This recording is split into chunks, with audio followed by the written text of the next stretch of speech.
ಎಲ್ರಿಗೂ ನಮಸ್ಕಾರ sir. Welcome to R K properties. ಇವತ್ತು ಚಳ್ಳಕೆರೆಯಿಂದ ಕಲ್ಯಾಣದುರ್ಗ ಹೋಗ್ತಕ್ಕಂಥ ಮೇನ್ ರೂಟಿಂದ ಎರಡನೇ ಜಮೀನು, ಜನರಲ್ ಜಮೀನನ್ನು ನೋಡೋಕ್ಕೆ ಬಂದಿದ್ದೀನಿ. ಈ ಜಮೀನಿನ ಲೊಕೇಶನ್ ಏನು, ಇದರಲ್ಲಿ ಏನೇನು ಫೆಸಿಲಿಟಿ ಇದೆ, ಇಲ್ಲಿ ಏನು ಮಾಡ್ಬೋದು, ಇದರ ಮಣ್ಣೇನು, ಎಲ್ಲವನ್ನು ತಿಳ್ಕೊಳ್ಳೋಣ. ಫಸ್ಟು ಈ ಜಮೀನು ಬಂದುಬಿಟ್ಟು 2 ಎಕರೆ 30 ಗುಂಟೆ. ಟೋಟಲ್ ಜಮೀನಿರೋದು 2 ಎಕರೆ 30 ಗುಂಟೆ. ಅರ್ಧ ಎಕರೆ ಖರಾಬ್ ಅಂದರೆ 3 ಎಕರೆ 10 ಗುಂಟೆ ಬರುತ್ತೆ.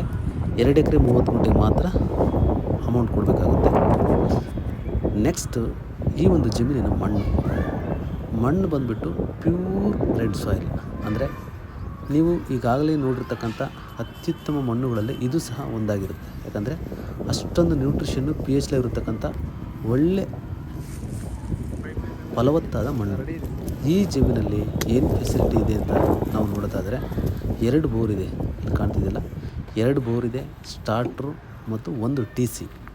ಅಂದರೆ ರನ್ನಿಂಗ್ 2 ಬೋರು, ಸ್ಟಾರ್ಟ್ರು, TC ಇರ್ತಕ್ಕಂಥದ್ದು. 2 ಬೋರಲ್ಲಿ 2 ಇಂಚು ನೀರು ಬರುತ್ತೆ. ಫುಲ್ಲು ಪ್ರೆಸರಾಗಿ 2 ಇಂಚ್ ನೀರು ಬರುತ್ತೆ. ಮತ್ತು ಡ್ರಿಪ್ ಲೈನು, ಪೈಪ್ ಲೈನ್ ಎಲ್ಲ ಕಂಪ್ಲೀಟ್ ಈ ಜಮೀನು ತುಂಬ ಇದೆ.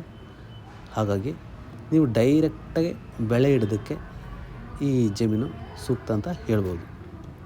2 ಬೋರ್ ಇದೆ, ಫುಲ್ ವಾಟರ್ ಇದೆ.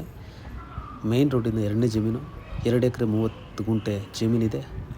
ಅರ್ಧ ಎಕರೆ ಖರಾಬ್ ಇದೆ, ಅಂದರೆ 3/4 ಎಕರೆ ಬರುತ್ತೆ. ಟೋಟಲ್ ಜಮೀನು 2 ಎಕರೆ 30 ಗುಂಟೆಗೆ ಮಾತ್ರ ಅಮೌಂಟ್ ಕೊಡಬೇಕಾಗುತ್ತೆ. ಈ ಜಮೀನಿನ ಬೆಲೆ ಬಂದುಬಿಟ್ಟು 1 ಎಕರೆಗೆ 18 ಲಕ್ಷ ಹೇಳ್ತಿದ್ದಾರೆ. 1 ಎಕರೆಗೆ 18 ಲಕ್ಷ. ಇದು ಅಗ್ರಿಕಲ್ಚರ್ ಲ್ಯಾಂಡ್ ಆಗಿರೋದ್ರಿಂದ ಸ್ವಲ್ಪ ಬೆಲೆ ಆ ಥರ ಹೇಳ್ತಿದ್ದಾರೆ, ನೋಡಬೇಕು. ಈ ಜಮೀನು 1 ಎಕರೆಗೆ 18 ಹೇಳ್ತಿದ್ದಾರೆ.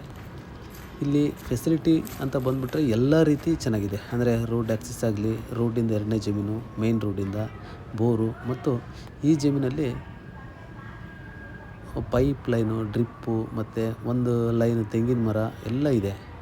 ತೆಂಗಿನ ಗಿಡ ಇದೆ, ಇನ್ನು ಚಿಕ್ಕವು, ತುಂಬ ಚೆನ್ನಾಗಿದೆ ನೋಡಿ. ಇದೆಲ್ಲ ಬರುತ್ತೆ ಪ್ಯೂರ್, ಅಂದರೆ ಪ್ಯೂರ್ ರೆಡ್ ಸಾಯಿಲು ನೋಡಿ ಸರ್. ಈ ತೆಂಗಿನ ಮರ ಎಲ್ಲ ಬರುತ್ತೆ, ಈ ಸಾಲಿಷ್ಟು ತೆಂಗಿನ ಮರ ಬರುತ್ತೆ. Thank you sir, thank you very much.